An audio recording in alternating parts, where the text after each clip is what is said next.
Tuhan, Salam Bapak Ibu saudara yang dikasihi oleh Tuhan. Hari ini kita akan mendengarkan renungan singkat yang akan memberikan kita kekuatan. Hari ini renungan akan saya ambil dalam surat 1 Yohanes 2 ayat 15, 16, dan 17. Mari kita akan baca ayat 15. Janganlah kamu mengasihi dunia dan apa yang ada di dalamnya. Jikalau orang mengasihi dunia, maka kasih akan Bapa tidak ada di dalam orang itu.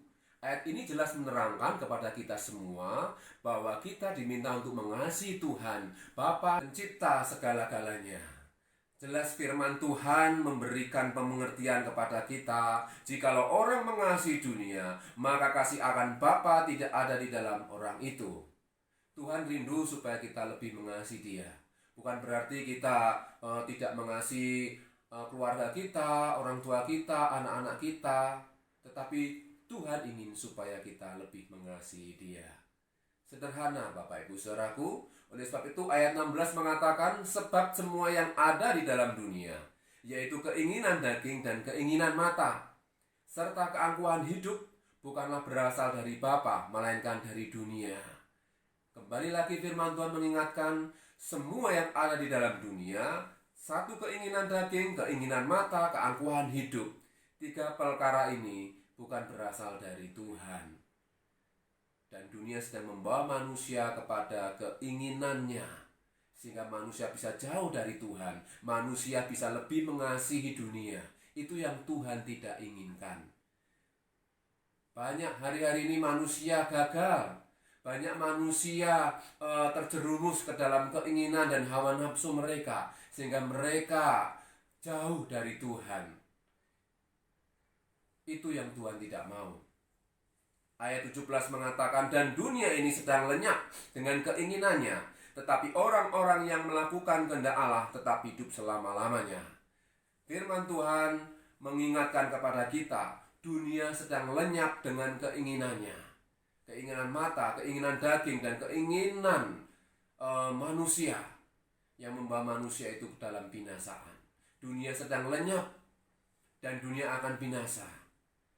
Hari ini renungan sederhana dan singkat supaya kita ingat kepada Tuhan dan selalu melekat kepada Tuhan. Karena di titik terakhir, yaitu orang yang melakukan kehendak Allah tetap hidup selama-lamanya. Kita rindu hidup yang kekal bersama dengan Tuhan. Ini yang Tuhan mau. Kita tinggal bersama dengan Dia. Kita hidup bersama dengan Dia. Bukan tinggal selamanya di dunia ini. Dunia ini bukan tempat kita. Dunia ini hanya tempat untuk menyatakan kemuliaan, kebesaran Tuhan dan kebaikan dan kemurahan Tuhan saja. Tapi hidup kita sesungguhnya bersama-sama dengan Tuhan. Mari kita gunakan hidup yang singkat ini dengan sebaik-baiknya, supaya kita bisa bersama tinggal dengan Tuhan, hidup bersama Tuhan selama-lamanya. Itulah pengharapan kita. Mari Bapak Ibu saudaraku, di hari-hari terakhir ini segala sesuatu bisa terjadi, segala sesuatu bisa berubah. Tapi kasih Tuhan dalam hidup kita tidak pernah berubah. Mari jaga kasih Tuhan itu dalam hidup kita, supaya kita bisa mengasihi Tuhan lebih dari segala-galanya. Hidup di dalam kasih terhadap sesama, hidup di dalam kasih, sehingga hidup kita akan menyempurnakan kasih Tuhan. Puji Tuhan, Tuhan Yesus memberkati. Amin. Engkau yang lebih tahu cara untuk membuka jalanku. Engkau yang lebih mengerti cara untuk menolong hidupku.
Tuhan Yesus memberkati.